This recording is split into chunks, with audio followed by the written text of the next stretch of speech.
birbaşa xaricdə yoxdur. Varlıq anlamı. Buna deyirlər ikinci dərəcəli anlam. Bu anlamı biz ağlımızın sayəsində kəşf edirik. Varlığın özünü görmürük. Varlığın nişanələrini görürük ki, müştərək bir anlam əldə edirik. Bunlar hamısı varlıqdır. Sonradan deyirik ki, bu varlıq onlar üçün zəruridir ya zəruridir, gələcək bəhsimizdə inşallah. Və sadəcə mən işarə elədim. Amma qayda bəhsimizə ki, biz Allahı necə tanıya bilərik?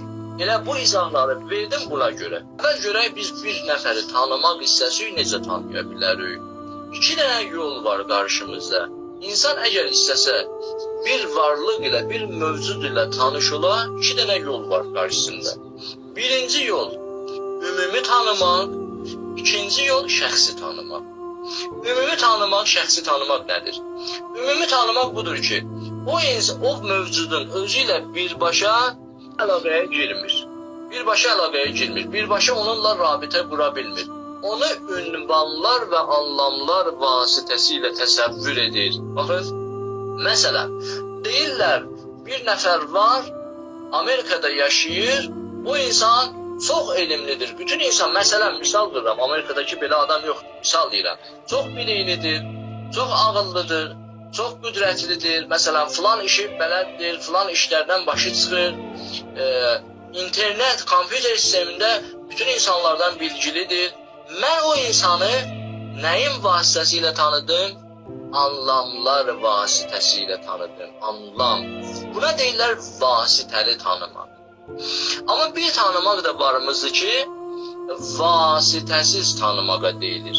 Baxın, mən gəlirəm maddi aləmdə, maddi mövcudları şəxsi tanımaq istəsən, onun özün görürəm, onu dadıram, onun iyini hiss edirəm.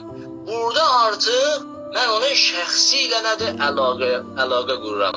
Mən maddi mövcudları 5 hissiyat üzvü ilə şəxsi tanıya bilərəm. Maddi mövcudları 5 hissiyat üzvü ilə şəxsi tanıya bilərəm. Və həmçinin maddi mövcudları ümumi anlamlar ilə də tanıya bilərəm. Bu özgürlükdə. Ümumi anlam ilə tanımaq olar maddi mövcudları. Amma maddi mövcudları adətən şəxsi tanımaq istəsən 5 hissiyatımla tanıyacam. İndi sual buradadır ki, birdən bir şey maddi deyil, materiyadan deyil. Onu ümumi tanımaq olar, bəli olar. Ünvanlar vasitəsilə. Necə ki biz Allahı gəlib deyəcək, elə ünvanlar vasitəsilə tanıdıq. Amma sual budur ki, Allahı şəxsi, yəni o şey ki materiya deyil, maddi deyil, onu şəxsi tanımaq olar ya. Məsələ buradadır. Bizim bəhs edəcəyimiz, müzakirəli bəhsimiz buradadır. Biz ya ümumi tanıyırıq bir mövcudu, ya şəxsi tanıyırıq. Ümumi, yəni anlam vasitəsilə, ünvanlar ilə tanıyırıq. Onun özü ilə heç bir atnaşenya qurmadan ünvanlar vasitəsilə onu tanıyırıq. Amma bir də var şəxsi tanımaq.